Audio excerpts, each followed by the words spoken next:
Hey everyone, and welcome to this explainer. Today, we're diving into something that is just absolutely massive in scale. We're talking continents, wildly different climates, deep human history spanning millennia. Yeah, we're exploring Turkey's national parks.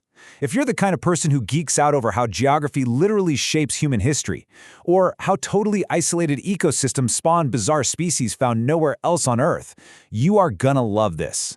We're going to journey through some vital strongholds of deep history and, frankly, incredibly rare global biodiversity. So grab a coffee and get settled, because we've got some fascinating ground to cover. All right, let's just jump right in. Here's our roadmap for today. First up, the mysteries of the Mediterranean and Aegean. Second, we'll plunge into the depths of forests and mountains. Third, we head from the steppe up to the peaks of Anatolia. And we'll wrap things up with some newly declared discoveries. Okay, part 1. Mysteries of the Mediterranean and Aegean. Let's head to the coast. But real quick, before we hit the trail, let's make sure we're on the same page with a crucial term you're going to hear a lot today: endemic. Basically, an endemic species is a plant or animal that lives in one highly specific geographic area and nowhere else in the entire world, period. This is huge because as we go through these parks, almost every single one boasts its own unique species. I'm talking things like the Olympos saffron or the Kemmer orchid. You literally cannot find these anywhere else on the planet. So check this out. The coastal wonders down in Antalya are this crazy blend of extreme natural phenomena and monumental ancient history. Take the Olympos Bay Dollery Coastal Park. You have the Chimerera, these natural gas vents that have been literally burning non-stop for thousands of years, right alongside ancient Lycian ruins like Phaselis. It's like stepping back in time. Then head over to Kiprulu Canyon. You're walking through Turkey's largest pure cedar forest, and suddenly, boom, there's a Roman-era bridge, the Alukapru, just sitting there. Plus, these coastlines are absolutely critical survival habitats for highly endangered species like the Mediterranean monk seal and those giant caretta sea turtles. Now, if you move just a bit inland from the beach, the environment flips completely. We start seeing these incredible, naturally healing microclimates. Lake Kavada, for instance, turns into a massive vital pit stop for migrating pelicans and wild ducks. Then there's Kızıldağ. This place is famous for having the purest blue cedar forests on Earth. The oxygen there is so rich, people actually go there specifically as a natural healing retreat for respiratory issues. And the human element? It's just brilliant. Down at Karatepe Aslantas, which by the way is Turkey's very first open-air museum, you've got late Hittite walls completely swallowed up by lush Aleppo pine forests. It's a gorgeous merging of nature and archaeology, largely thanks to the legendary archaeologist Halit Çambel. Okay, this next part is a real head-spinner. The Dialek Peninsula in Aydın is honestly one of the weirdest ecological anomalies you'll ever see. It is one of the only places on Earth, literally, where you can stand and see typical Mediterranean plants growing right next door to flora that belongs way up in the chilly Black Sea region. They're just coexisting in this one tiny geographic pocket. Oh, and did I mention there are herds of wild horses just freely roaming the peninsula? It's a biological mashup that totally defies logic. Moving up into the Aegean heights, things get steep, and they get super mythological. Take Spell Mountain in Manisa. It's not just a big rock. It's practically a mythology book come to life. You've got the legendary Niobe Weeping Rock, ancient reliefs carved into the stone for the goddess Kibele, and yeah, more wild horses, a legacy left over from the Ottoman era. Further south, Hanaz Mountain shoots up to nearly 2,600 meters. Because it's the absolute highest peak in the Aegean, its steep slopes and waterfalls create this totally isolated microclimate. That isolation means it acts as a fortress for about 30 local endemic plants that are completely cut off from the valleys below. Moving right along.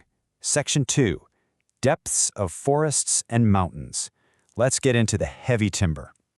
So, the Marmara region is basically defined by massive contrasts. Up high in Bursa, you have Uludağ. It's heavily carved by ancient glaciers, littered with icy lakes, and it's the high-altitude sanctuary for this incredibly rare Apollo butterfly. Drop over to Kazdaga, the ancient Mount Ada.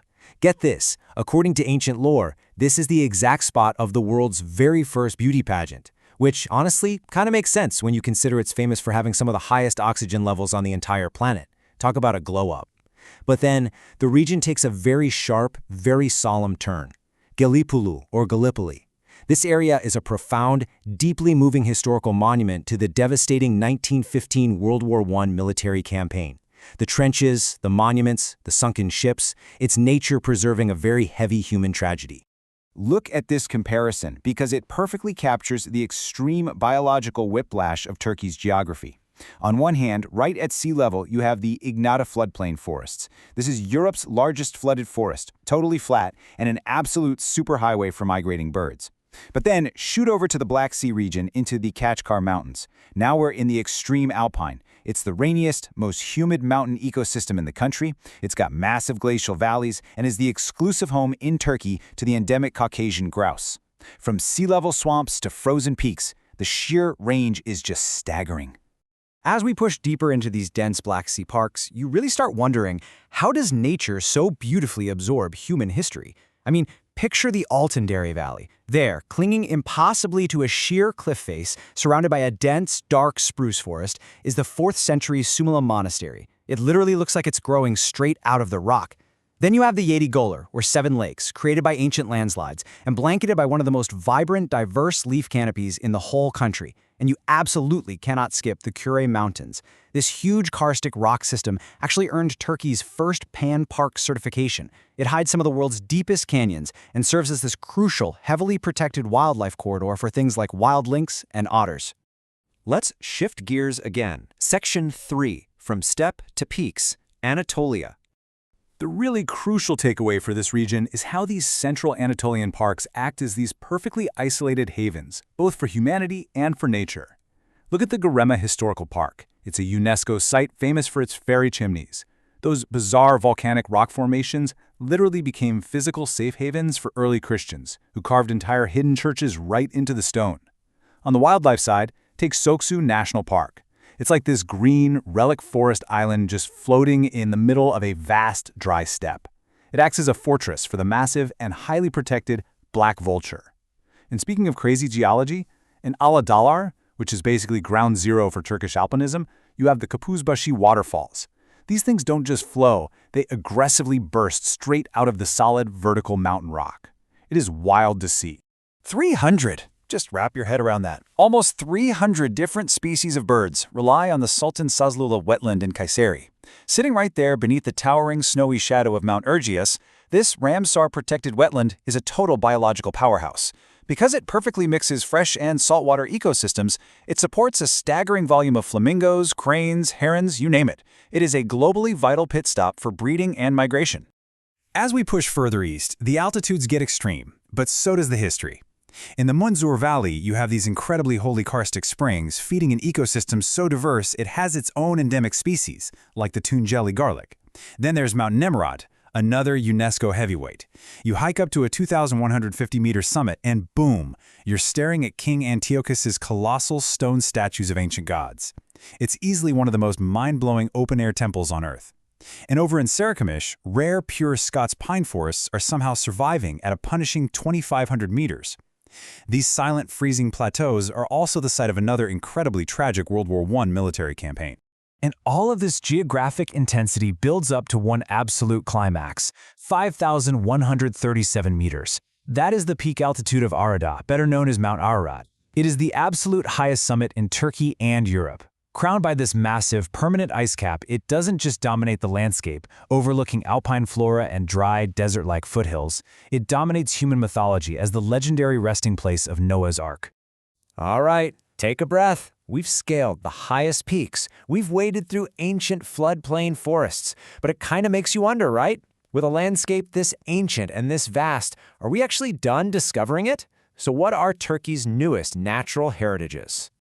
That brings us to our final stop, Section 4, Newly Declared Discoveries. These newly protected frontiers are where ancient human footprints slam right into modern adrenaline. In Konya, the Derebujak Çamlık Park is just now opening up one of Turkey's most dense, complex cave systems, complete with prehistoric settlement traces hidden inside. Then you head out to Siirt, to the Botan Valley. This is a massive, dramatic canyon carved out by the Tigris River network. It sits directed on the historical Silk Road, it's packed with ancient astronomical heritage sites, and it's rapidly becoming this huge strategic hub for paragliding and extreme nature sports. How cool is that? And finally, tucked away in the extreme southeast corner of Hakkari, we find the Silo and Sot Mountains. If you want pure, untouched wildness, this is it.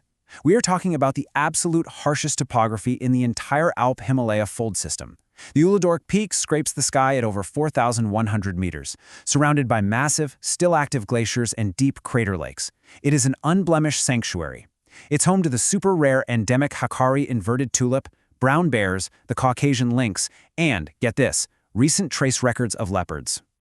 Which brings us to the ultimate question for this explainer. With everything we've just seen, how do we actually strike the perfect balance? How do we keep exploring these magnificent ancient lands without destroying the delicate, totally endemic secrets they hold for the generations to come? From the Mediterranean monk seals all the way to the towering glaciers of Ararat, this heritage demands our awe, but for sure it requires our deliberate, active protection. Thank you so much for joining me on this wild journey through some of the planet's real global treasures. Keep exploring, stay curious, and I will catch you in the next explainer.